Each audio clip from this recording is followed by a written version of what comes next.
Assalamualaikum warahmatullahi wabarakatuh. Saya Fahri Mirsya dari 11C3 absen 9, perwakilan dari kelompok Nahdlatul Ulama yang beranggotakan saya Fahri Mirsya, Muhammad Zakir Rahman, Azhar Fawasaris dan juga Sasa Akila. Jadi di sini saya akan menjelaskan latar belakang dari berdirinya Nahdlatul Ulama. Jadi jika dihitung dari penanggalan Hijriah itu, Nahdlatul Ulama sudah berdiri 1 abad.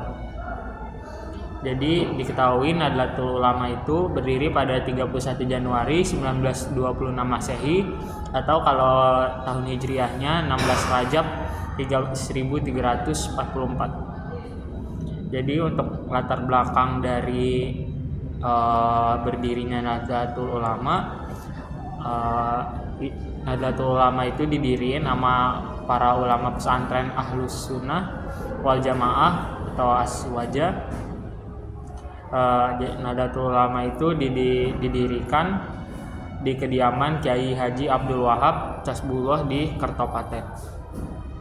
Sebelumnya Kiai Haji Wahab Casbullah itu juga pernah mendirikan organisasi pergerakan Nahdlatul Wathon atau Kebangkitan Tanah Air pada tahun 1916. Kemudian beliau juga mendirikan Nahdlatul Tujar atau Kebangkitan Saudagar pada 1918. Kemudian pada tahun 1914 didirikanlah kelompok diskusi Taswiro Afkar atau Kawah Chandra di Muka Pemikiran yang juga disebut sebagai Nahdlatul Fikr atau Kebangkitan Pemikiran. Jadi pada saat mendirikan Nahdlatul Ulama, para kiai juga mendiskusikan nama organisasi yang akan digunakan. Serupa dengan nama kelompok sebelumnya, jadi muncul usulan yang namanya Nuhudul Ulama, artinya itu kebangkitan ulama. Dan selanjutnya akan dilanjutkan oleh Zaki dari latar belakang berdirinya Nahdlatul Ulama. Namun, Kiai Haji Mas Alwi Abdul Aziz kemudian mengusulkan nama Nahdlatul Ulama. Alasannya, konsekuensi penggunaan kata Nahdlatul adalah kebangkitan yang telah terangkai sejak berabad-abad lalu.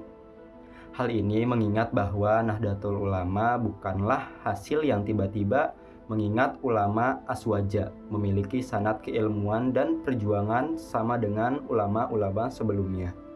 Hal inilah yang kemudian membuat organisasi NU sebagai kelanjutan dari komunitas dan organisasi-organisasi yang telah berdiri sebelumnya, dengan cakupan dan segmen yang lebih luas. Pengaruh Nahdlatul Ulama sangat besar di kalangan kiai dan ulama di Jawa bagian timur dan tengah, serta masyarakat umum. Seperti Statuta Nahdlatul Ulama, perumusan pada tahun 1927, organisasi tersebut bertujuan untuk memperkuat kesetiaan Islam kepada salah satu dari 4 mazhab dan untuk melaksanakan kegiatan yang bermanfaat bagi para anggotanya sesuai dengan ajaran Islam.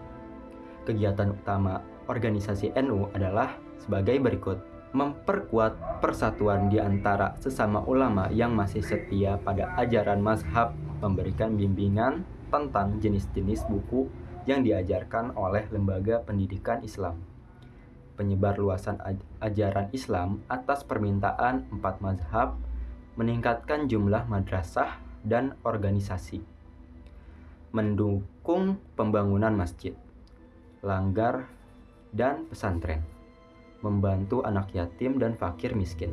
Selanjutnya adalah peran NU dalam kemerdekaan Indonesia. Sebagai organisasi dengan jaringan terbesar hingga tingkat desa, NU menempatkan siasat dakwah untuk mendapatkan kesempatan membangun kekuatan pesantren dan kiai untuk selanjutnya digunakan melawan penjajahan. NU juga berperan aktif dalam perjuangan kemerdekaan Indonesia. Para ulama NU memberikan dukungan moral, pemikiran, dan menggerakkan umat muslim untuk berperan dalam perjuangan melawan penjajah. Selain perjuangan fisik, NU berperan dalam menentang semua kebijakan pemerintahan kolonial yang menyengsarakan rakyat pribumi. Salah satu hal yang dilakukan organisasi Nahdlatul Ulama adalah melawan diskriminasi dalam bidang pendidikan. NU telah berperan penting dalam memelihara kerukunan antaragama di Indonesia. Organisasi ini aktif dalam dialog antaragama dan menjunjung tinggi prinsip toleransi dan saling pengertian antar umat.